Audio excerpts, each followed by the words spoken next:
Okay, Myah, are you rolling? Say cheese. Cheese. And action? Yep.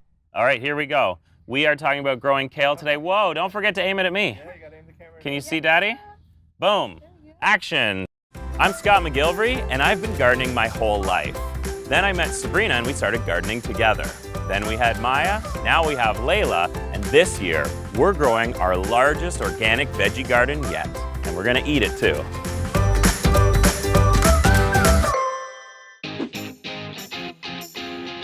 It's that time of the year. We are working on our backyard vegetable garden.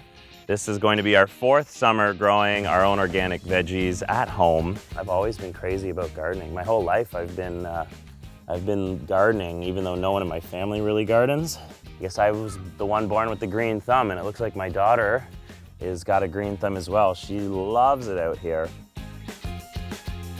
Normally in this climate zone, I wait until mid-May.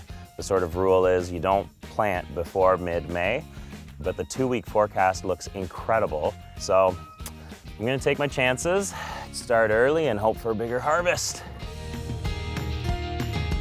One of the most important things every year is to re-nourish the soil. I mean, it loses a lot of nutrients. We pull so much food out of here. I've added 3 yards of organic garden soil. Organic garden soil is basically compost, wood chips, and usually like a little bit of manure. You can even see here some of the compost is still kind of bunched up and leafy, and if you break it apart, you can still see little bits of branches and stuff in there. But this is great. I mean, compost is probably the most important part. Here's how you know you got good stuff going on in your garden when you got worms. I just added a bag of peat moss, premium peat moss, to my garden here. And although the peat levels are good everywhere, this is for the tomato section. It's got lots of nutrients and it's got some acidity there too. So all of those are going to help your tomatoes, well, be better than your neighbors, which is really what we're all trying to do, right? Myah, you know what we're gonna plant next? We're gonna get our tomatoes in. Now these are beefsteak tomatoes. They are going to be big. You're gonna wanna keep at least 1.5 feet between them. I'm gonna make a bit of a bowl so that when I water these, it doesn't just run off. I really want the water to stay in and around the plant, especially when it's young.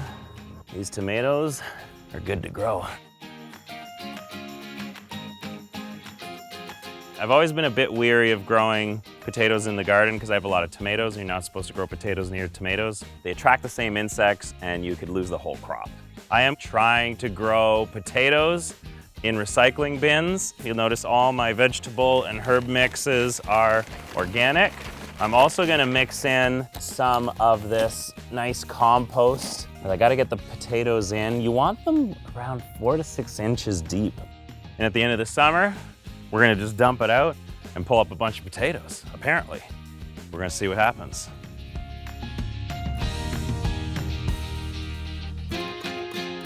Today, Myah and I planted tomatoes. We planted some lettuce, kale, broccoli, potatoes, and we planted some radishes.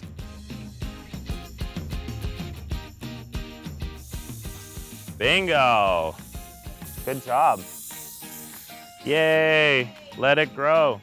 It is time to make mojitos. Next time on Good to Grow, look what Daddy did. Whoa. They're gonna grow in a few days. What I have found cool, you can fill these with dirt, and then guess what? Bam, it's a greenhouse. You know what they say about the dirt? What? It helps to calm really hyper kids down. I know.